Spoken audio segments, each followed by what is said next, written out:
Next, I want to talk about a bit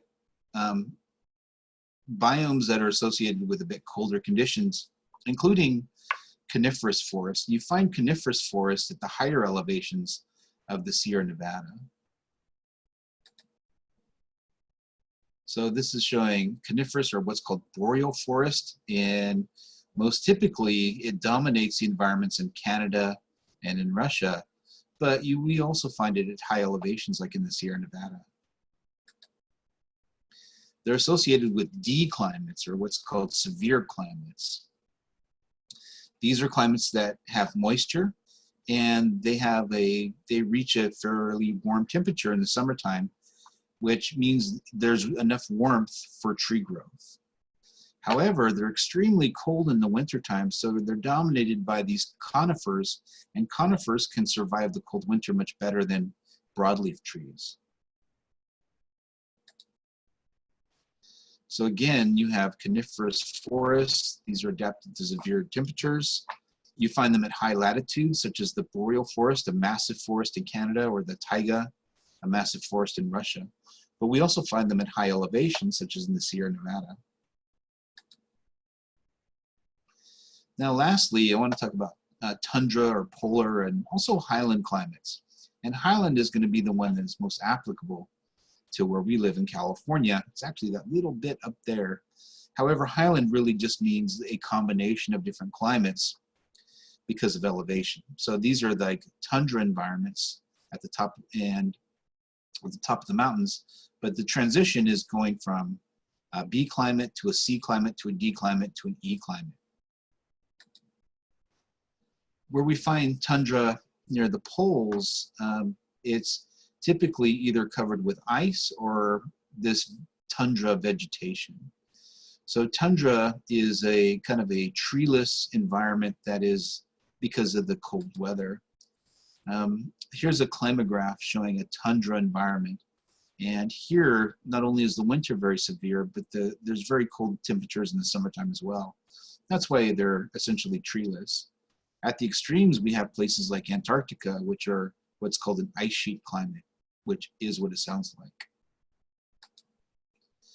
So for vegetation, tundra is typically treeless because of the lack of warmth.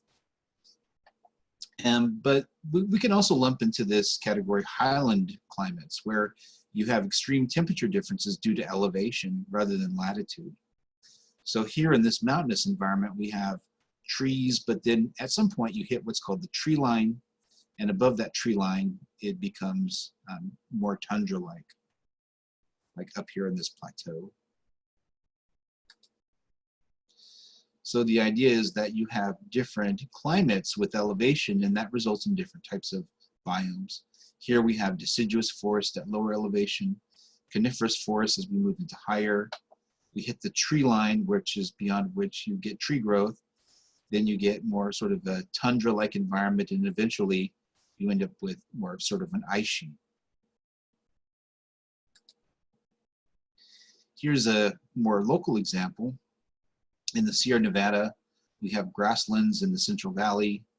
These transition into Mediterranean environments as we get into the foothills, which then transition into sort of the more of coniferous forest at some point, and then those transition into what's essentially tundra at the highest elevations.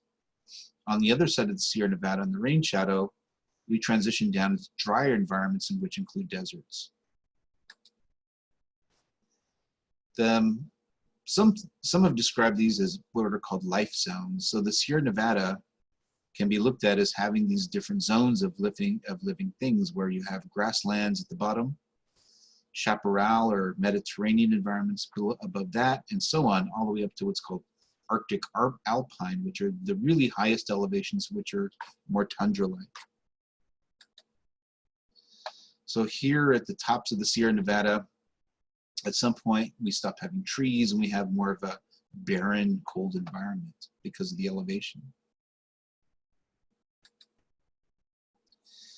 And if we look at vegetation patterns in general across California, much of the variation, like with climate, is due to changes in elevation. So if we took a transect, the top part is more of Northern California, the bottom part more Southern California.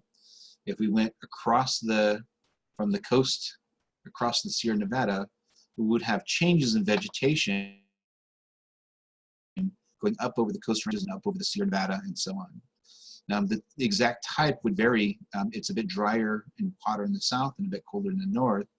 So where in the north you might have more chaparral and oak woodland, Mediterranean, you might have a different type of like oak woodland in the north.